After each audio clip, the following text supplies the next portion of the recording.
Hi friends, എല്ലാവർക്കും മലയാളം ഇൻഫർമേഷനിലേക്ക് സ്വാഗതം. ഇന്ന് ഞാൻ പരിചയപ്പെടുത്തുന്നത് ചില ആൾക്കാർക്ക് വരുന്ന ബുദ്ധിമുട്ടാണ്. മെസ്സേജ് ടൈപ്പ് ചെയ്തതിനു ശേഷം സെൻഡ് എന്ന് അമർത്തി കഴിഞ്ഞാൽ അത് ഒരിക്കലും പോകാറില്ല.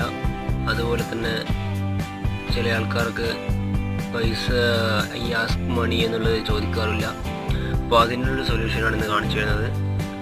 നമുക്ക് അത് സെറ്റിങ്സിൽ പോയി സെറ്റിങ്സിൽ നിന്നും നമ്മൾ ആപ്ലിക്കേഷൻ ഫോൾഡർ ഓപ്പൺ ചെയ്യുക. ഓപ്പൺ ചെയ്തതിന് ശേഷം കുറച്ച് ലോഡിങ് ഉണ്ടാവും. ലോഡിങ് ആയി ഫസ്റ്റ് വേറെ ഓപ്പൺ ആകുന്നത് ഡൗൺലോഡാണ്. അതിൻ്റെ സെക്കൻഡ് റണ്ണിങ്, പിന്നെ തേർഡ് ഓളിൽ വന്നു കഴിഞ്ഞാൽ നമ്മൾ മെസ്സേജ് എന്ന ഓപ്ഷൻ ഫോൾഡർ ഓപ്പൺ ചെയ്യാം. മെസ്സേജ്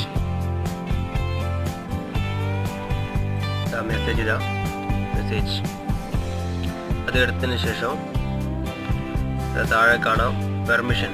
ഈ പെർമിഷൻ എന്ന ഭാഗത്ത് ഈ ആസ്ക് എന്നുള്ളതിന് നെവർ എല്ലോ ഉണ്ട്, ഓൾവേസ് എല്ലോ. ഈ ആസ്ക് എന്നുള്ള ഭാഗം തിരഞ്ഞെടുക്കുക. തിരഞ്ഞെടുത്തതിന് ശേഷം നിങ്ങളിവിടെ കാണുന്ന ക്ലിയർ ഡാറ്റ എന്നുള്ള ഭാഗം ക്ലിക്ക് ചെയ്യുക. ഈ ക്ലിയർ ഡാറ്റ എന്ന് പറഞ്ഞു കഴിഞ്ഞാൽ നിങ്ങളുടെ മെസ്സേജിലുള്ള കാര്യങ്ങളൊക്കെ പോകുന്നതാണ്.